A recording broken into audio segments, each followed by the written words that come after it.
Happy Sunday, everyone. There's a topic that's been on my mind here lately. It has been for a while, but there was a recent tragedy with an NFL player. I believe he played for the Dallas Cowboys. Young man took his own life, and he had just, like the week before, scored a defensive touchdown, his first defensive touchdown. So it it showed that how can somebody that's at the top, what we would say is at the top of their life, do something like that.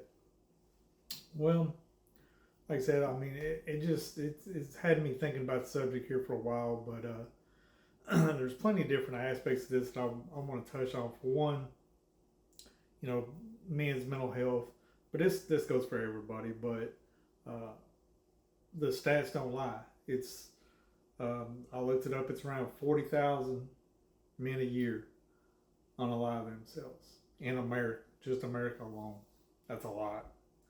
They account for like 80% of all, you know, unaliving in this country.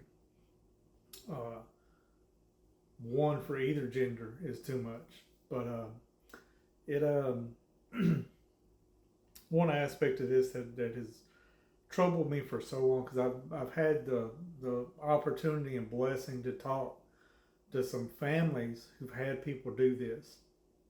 And, especially the parents, they asked, is my son in heaven and stuff like this. And, nobody can ever give 100% answer for anybody's, salvation. But one of the things that I have a lot of disdain for, what I call modern pastors, is the false belief system that they tell these people. They've made this subject like it's the unpardonable sin. When somebody does that, that's it.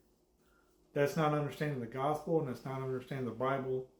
And to tell other people that, especially families who are going through the devastation of losing someone like that, I can't even describe how evil I think that is. Um, like I said, there's the reasons why I think the whole church system. Do I think there's some true believers in it? Yes, but it leads, that false system leads to stuff like this, false teaching, everything like that. The reason it's false teaching is they don't, like I said, they don't understand the gospel. Did Jesus come to die for all of our sins or not? Because we would say yes, that's a sin, doing something like that. Well, when I was born again, didn't Jesus pay for that? He either paid for all of our sins or he did. It can't be both, folks. It can't be either or. And so, like I said, they have a fundamental misunderstanding of who Jesus is, what he came to accomplish, what he did on the cross, what happens when a person is born again, all of that. Now, I mean, we could get into the discussion, God's sovereign and he can prevent anything from happening or put people in different situations. That's a whole nother conversation that, can be had. But just just a couple of examples in the Bible that we all know. Paul, for instance, when he talked about, I'm torn between the two, to go and be with God or stay here. I think every one of us as Christians, we have felt that at some point. You feel the pull between those two. You know what I'm saying? Because the closer you get with God and how real He is, there's that pull. But just like Paul, we trust God. If I'm still here, there's a purpose and a reason for it. So I'm going to trust God in that. But another example is Elijah. He reminded me so much of that young man for the Dallas Cowboys, because he was at the high. Elijah went from this high, man, of just being used by God to, with the priest of Baal and all that, and right after, he's down in the dumps and being run out of town and depressed. And it's like, well, how does that happen? Well, that can we all know that can happen to all of us.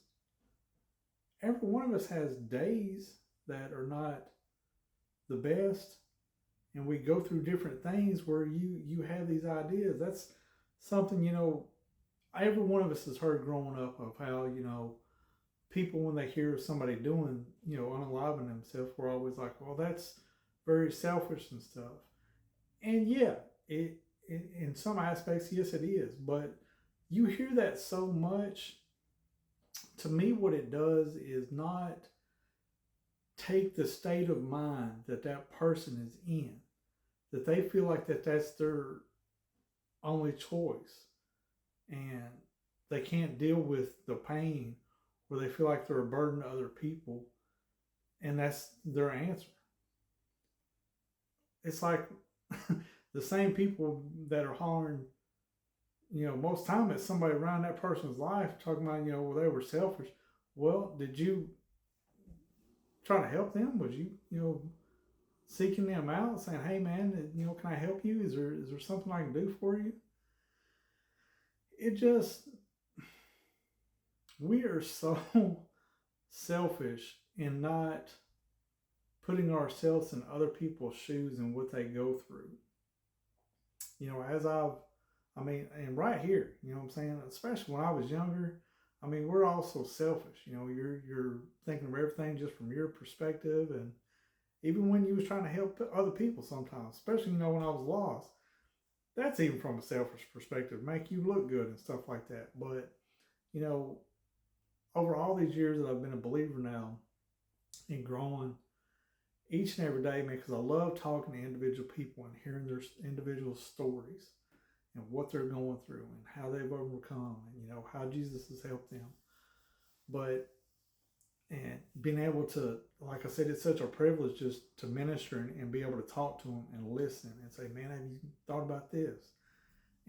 But it's allowed me to see, man, of putting yourself in other people's shoes, how each individual person is going through things that none of us understand. What I'm going through is something nobody else understands unless I sit down and talk to them about it. That's what I've learned by talking to all these people. There's stuff that they're going through, stuff that they didn't even know that might be even but affecting them until you talk to them and say, there's a root for some of this, or to try to help them in that area, or give spiritual truth, in those areas. But this, like I said, this topic is, I'm glad that it's, becoming more aware and people seeing it, because it's been a problem for a long time. And we just, it I ain't gonna lie, it makes me upset that I hear pastors in churches brush this stuff off, and they, tell these family members that, oh, there's no hope for your child and stuff like that. And it just, like I said, that is just evil to me. And it's not having compassion and love for other people and what they're going through. We have, maybe because of social media and everything like that, we've become so